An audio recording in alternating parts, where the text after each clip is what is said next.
Eto naman po mga bossing ko, ang isa sa mga pinaka-powerful at pinaka-paborito ko na pampaswerte. Simula ng 2019 mga bossing ko, gumawa po ako ng ganito at nagtuloy-tuloy ang pasok ng swerte po sa akin. Lahat ng mga pangarap ko ay hindi ko po inaasahan na natupad. Bukod po sa talaga namang ako'y humingi ng sign sa mahal na Panginoon, nabigyan lang ako ng isang pagkakataon at hindi ko to sasayangin. Lalo ko sisipagan at gagalingan mga bossing.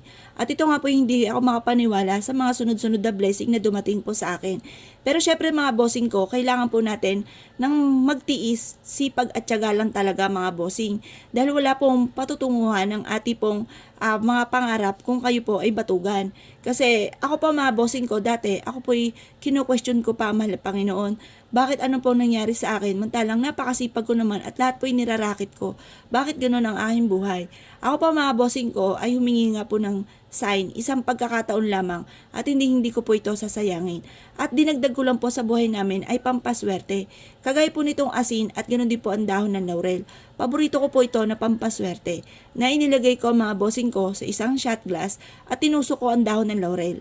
Pwede nyo rin po itong ilagay sa isang mangkok na dami-damihan nyo po yung asin at tapos tusukan nyo po ng dahon ng laurel. Ang dahon ng laurel ay isa sa mga napaka-generous na magbigay ng blessing. At ganoon din po mga bossing ko, ang asin naman ay nagtataboy ng mga kamalasan. Focus ka lamang, harap ka sa may silangan na 6:30 or kaya po ay alas 7.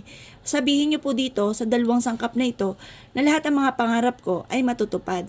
Bukod sa sipag at tiyaga at pananalig sa mahal na Panginoon, sa pamamagitan ng pampaswerte ng asin at dahon ng laurel, ako ay magkakaroon ng sariling bahay, malaking bahay. Ganon din pa magkakaroon ako ng negosyo na dito na ako yayaman. Magkakaroon ako ng mga sasakyan. Magkakaroon ako ng mga bagay na matagal ko nang pinapangarap. Malalayo ako at aking buong pamilya sa anumang kapahamakan. Hindi ako magkakaroon ng karamdaman at magkakaroon kami ng mahabang buhay at isang masayang pamilya. I-wish na po lahat ng gusto po ninyo mga bossing. Ito po isubok na napakaswerte. I-mindset nyo na kayo magiging matagumpay at lahat ng mga pangarap po ninyo ay matutupad. At pagkatapos sa mga bossing ko, ito pong ating asin ay ilagay po natin sa lagayan at ganoon din po mga bossing ko ang dahon ng laurel. Ito po mga bossing ko ay painitan natin sa sinag po ng araw. At pagkatapos sa alas 8 ng umaga ay kunin nyo po ito. Ilagay nyo po ito sa likod ng pintuan or kaya po sa center table or kaya po sa pagkainan kung saan kayo ay nakain. Pwede rin naman po ito sa bawat sulok ng inyong tahanan. Pwede rin po ito sa ilalim ng inyong pong higaan. Ang dulot po nito ay napakaswerte.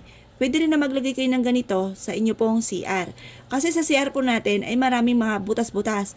Kagaya po ng aridoro, lababo, na mga toothbrush na hilamusan po natin at paliguan po natin. Diyan ang pinaka-main din po mga bossing ko na naglalabas-masok ang mga kamalasan. Kaya may na meron tayong protection mga bossing.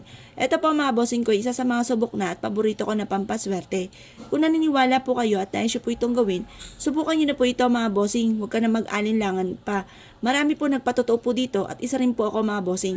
Hindi na ako magtuturo dahil maraming blessing na naibigay po sa akin ito. Kaya ako po naniniwala at nais po itong gawin mga bossing. Ay siya mga bossing, good luck po sa inyo po lahat.